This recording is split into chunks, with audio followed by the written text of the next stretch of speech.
İran hökuməti bu yaxınlarda haqqı çatanlara cinsi dəyişdirmək əməliyyatının sığorta şirkətlərinin hesabına ediləcəyini elan edib. İran İslam Respublikasının banisi Ayətullah Xomeyni transseksualların əməliyyatına əsas qazandıran fətva verib. İndiyədək İranda bu cür əməliyyatların xərclərinin bir qismini hökumət qarşılayıb. Lakin bir çox İranlı xərclərin getdikcə artmasından şikayətlənib. Belləri məsələnin yalnız maliyyə dəyəri ilə məhdudlaşmadığını deyir.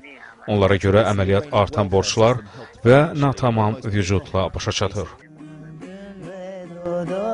Transseksualların yeni mütərəqqi imkanlara malik olduğuna baxmayaraq, konstitusiyada əks olunmuş şəriə qanunlarına görə geylər və biseksuallar ölüm cəzasına məhkum oluna bilər.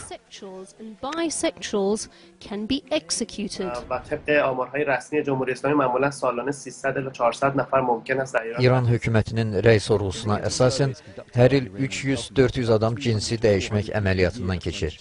Lakin bunlardan çoxu transseksual deyil. 2004-cü ildə keçirdiyimiz rəy sorğusuna görə əməliyyat edənlərin 45%-i homoseksuallardır. Bu adamlar əməliyyatı sistemdən sağ-salamat çıxmaq üçün etdiriblər.